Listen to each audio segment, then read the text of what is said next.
আপনি যখন সঞ্চয় করবেন তখন আপনার বিপদ মুহূর্তে অর্থের অভাব হবে না। প্রিয় বন্ধুরা, আমি যে প্রফেশনে আছি, মেডিকেল প্রফেশন, আমি সেই প্রফেশন থেকে বাস্তব কিছু অভিজ্ঞতা নিয়ে আজকে আপনাদের সাথে শেয়ার করব। সেটি হচ্ছে, আমরা অহরহ সিজারের রোগীগুলো পেয়ে থাকি।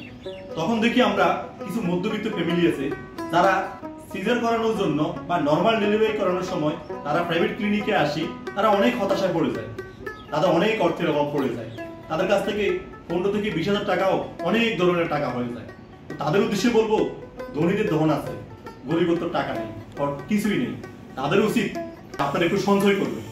আপনি যখন আপনার ওয়াইফ কনসেপ্ট করবে, যদি আপনি কিছু টাকা করে সঞ্চয় করেন 9 মাস পর্যন্ত, তাহলে সেই টাকা দিয়ে আপনি আপনার ওয়াইফের চিকিৎসা করাতে পারবেন, আপনি আপনার সন্তানের চিকিৎসা করাতে পারবেন। শেষ মুহূর্তে কারো কাছে হয়তো হাত পাতা লাগবে না। এই কথাগুলো বলার উদ্দেশ্য হচ্ছে, আমি খুব কাছ থেকে খুব ফিল করি যে মানুষ যখন আমাদের কাছে অভাবগ্রস্ত হয়ে আসে তখন তাদের হাতে টাকা থাকে না বিপদ মুহূর্তে। শুধু আমি এই বিপদের কথা বলি নাই, আপনি যখন সঞ্চয় করবেন তখন যে কোনো বিপদের সময় ওই সঞ্চয় আপনার বন্ধু হিসেবে দাঁড়াবে আপনার পাশে।